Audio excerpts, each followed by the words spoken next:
Oh, hey, look, it's Modern Gaming. What the fuck is this piece of shit?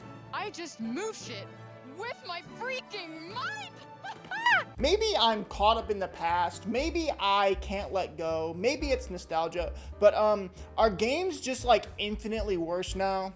Right? Is it just me? 2007 is one of the best years in gaming history. I mean, you have Halo 3, COD 4, Portal, BioShock, Ben 10, Protector of Earth, Earth Protector. Games with fantastic gameplay and progression. They were complete experiences with little to no microtransactions, and for the most part, released in a bug-free state. But you know, this isn't the case anymore. Please welcome to the stage the Day 1 patch.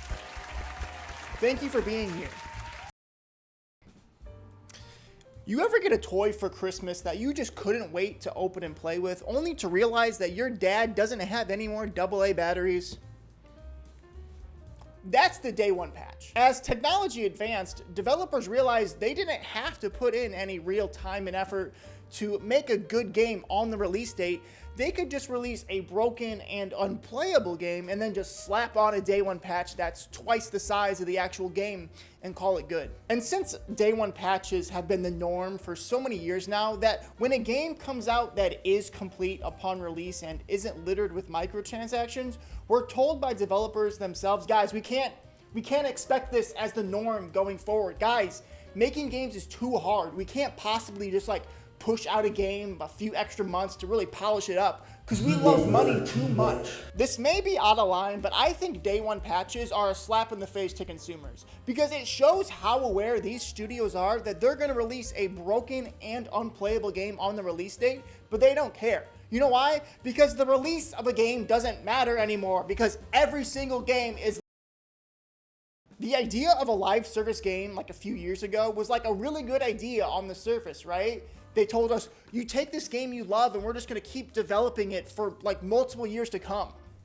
We were stupid, because in reality, live service has been used to release unfinished games with cut content to then just sell back to us in paid DLC. But don't worry, in a year, the game will be what it should have been at launch. Instead of having a complete game to build off of in a live service model, they build a dilapidated game with nothing to it and then drip feed us content from the IV of mediocrity. But you see, games today release with hardly any content on purpose to string you along for weeks and months and sometimes even years. Guys, look at our roadmaps. Look at our Trello boards. Look at all this content you'll miss out on if you quit playing. Because live service games are all about retention. They don't care how much fun you're having or at all. As long as they can dangle the FOMO carrot in front of your face long enough, then they may just wear you down and you'll spend $25 on an overpriced cosmetic. Look guys, I have Nicki Minaj.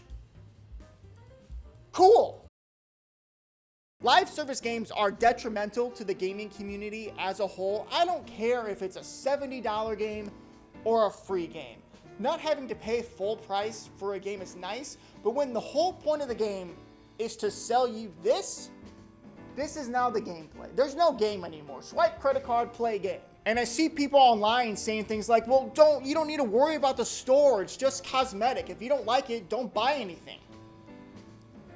Oh, it's funny because the only part of the game that works on launch and consistently is the in-game store. Modern gaming has replaced actual progression and depth with seasonal battle passes and in-game stores, which usually receive far more attention than the actual game. The game may be full of bugs, but man, I can punch in my credit card with lightning speed and it takes it 100% of the time. So even if I don't buy anything from the store, I'm still affected by its presence because more thought and planning went into selling this Dead bitch. than the actual game I'm trying to play. And don't get me wrong, I'm not stupid, I'm not dumb, I'm not an idiot, I'm not a bozo.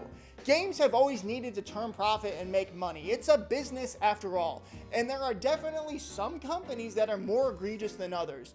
But 99% of games that come out now have a battle pass or an in-game store or both. Now come in closer, get a little closer here, I got something to say. Any game that has an in-game store with regular updates is taking away those resources from the game you love. Let that sink in. Is this worth it? Is this worth it? What about this? Is that worth it? To you, right there. Sure hope so. And even with all of that being said, here's the thing, okay?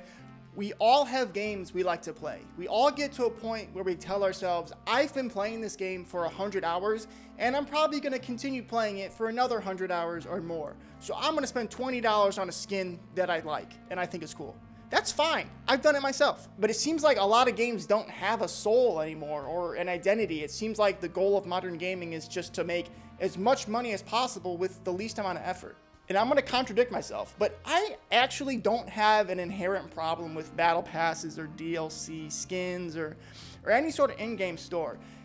But when it comes at the expense of gameplay, that's when I have an issue. It's when games are launching in terrible states, but they have an in-game store at launch that you can just buy cosmetics for the broken game. It's like, why don't you take the resources that you spent on the in-game store and put it towards making the game good at launch? That's what I have an issue with. And what's the solution? I really don't know. I mean, I could get on my high horse and say, well, just stop buying cosmetics, stop pre-ordering games, hit them where it hurts, your wallet. And while that's true, game developers make cosmetic DLC better than what you can earn for free in the game. There's more incentive to buy something because it looks cooler than what you can earn in game, and that's not going to change. I don't know. I'm a disgruntled gamer. Everything was better when I was a kid, and it sucks now.